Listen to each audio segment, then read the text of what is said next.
అందరికీ నమస్కారం అండి. నా పేరు డాక్టర్ లక్ష్మీ ప్రసన్న. నేను జయశ్రీ లిబర్టీ హాస్పిటల్లో కన్సల్టెంట్ ఫిజిషియన్గా వర్క్ చేస్తున్నాను. ఈరోజు మనం ఇన్సులిన్ వైల్ ఎక్కడ స్టోర్ చేసుకోవాలి అనే టాపిక్ పైన డిస్కస్ చేద్దాం. జనరల్గా చాలామంది పేషెంట్స్ వస్తూ ఉంటారండి. వచ్చి డాక్టర్ గారు మీరు ఇచ్చిన ఇన్సులిన్ యూనిట్స్ మేము వేసుకుంటున్నాము, రెగ్యులర్గా జీవన శైలిలో కూడా మార్పులు తెచ్చుకున్నాము, డైట్ కూడా కరెక్ట్గా ఫాలో అవుతున్నాము అని చెప్తూ ఉంటారు. అయినా కానీ మాకు ఆశించిన స్థాయిలో షుగర్ లెవెల్స్ అనేటివి తగ్గట్లేదని జనరల్గా చెప్తూ ఉంటారు. ఇలాంటప్పుడు మనం ఇన్సులిన్ వైల్ ఎక్కడ స్టోర్ చేసుకుంటున్నాము అనేది కూడా చాలా ఇంపార్టెంట్.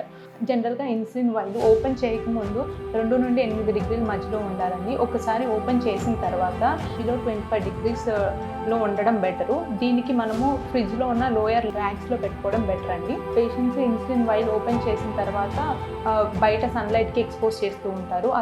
అలా ఎక్స్పోజ్ చేయడం వల్ల ఇన్సులిన్ యొక్క ఎఫికసీని మనము కోల్పోతూ ఉంటామండి. చాలామంది పేషెంట్స్ లాంగ్ ట్రిప్స్ అని లాంగ్ జర్నీస్ అని చెప్పి వెళ్తూ ఉంటారు. ఆ టైంలో వాళ్ళు ఇన్సులిన్ వైల్ అనే దాన్ని బ్యాగ్లో కానీ లేకపోతే ఈ మెడికేషన్ డబ్బాల్లో తీసుకెళ్తూ ఉంటారు. అలా తీసుకెళ్ళడం వల్ల బయట ఉన్న టెంపరేచర్స్కి ఏదర్ కార్ టెంపరేచర్ కానీ బస్ టెంపరేచర్కి ఎక్స్పోజ్ అవడం వల్ల ఇన్సులిన్ మాలిక్యూల్ యొక్క ఎఫికసీని మనం పోగొట్టుకుంటున్నాము. దీన్ని అవాయిడ్ చేయడానికి మనకి ఇప్పుడు మార్కెట్లో ఇన్సులిన్ కూలింగ్ బ్యాగ్స్ కానీ లేకపోతే పోర్టబుల్ ఫ్రిడ్జెస్ కానీ లేకపోతే ఇన్సులిన్ కూలింగ్ ఫ్లాస్క్ లాంటివి దొరుకుతున్నాయి.